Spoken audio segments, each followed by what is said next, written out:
नमस्कार, मी अभिजित अर्धी कंपॅनियन्समधनं बोलतो आहे. समोर जे तुम्हाला पॉलीहाऊसचा सेटअप दिसतो आहे ती आपली कंपोस्टिंग फॅसिलिटी आहे, जिथे आपण रोजचा सोसायटीचा ओला कचरा जिरवतो आणि त्याचं खत बनवतो. शेजारी ह्या रूम्स दिसत आहेत, त्या लेबर रूम्स आहेत, जे आपले काम करणारे सगळे लेबर्स आहेत ते तिथे राहतात आणि आजूबाजूला मोकळं रान आहे. तर इथे सेफ्टीसाठी आपल्या लेबर्सनी एक कुत्री ठेवली होती. आपल्याकडे जो रोज कचरा येतो तो आपण पटकन श्रेड करतो आणि जर तो श्रेड नाही केला तर स्कॅव्हेंजिंग होतं, उंदरघुशीचा त्रास होतो आणि हेच अन्न बनतं आपल्या आसपास असलेल्या कुत्र्यांसाठी. तर ह्यामुळे हे फेवरेबल कंडिशन्स असल्यामुळे ही जी एक कुत्री आहे ती पणजी झाली आहे आणि तिच्यापासून आता 12 कुत्री तयार झाली आहेत.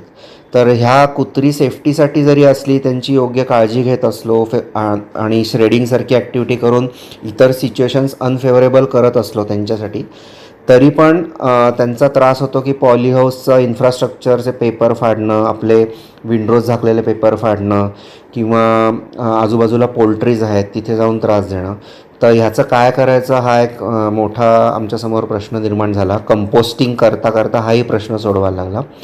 तर सिंहगड ॲनिमल वेलफेअर म्हणून एक संस्था आहे, ती कोंडव्यामध्ये त्यांचं ऑपरेटिंग युनिट आहे. तर ते येतात आणि एका वेळेस 12 कुत्री घेऊन जातात आणि ते न्यूटर करतात. एक आठवडा त्यांची काळजी घेतात आणि परत आणून सोडतात.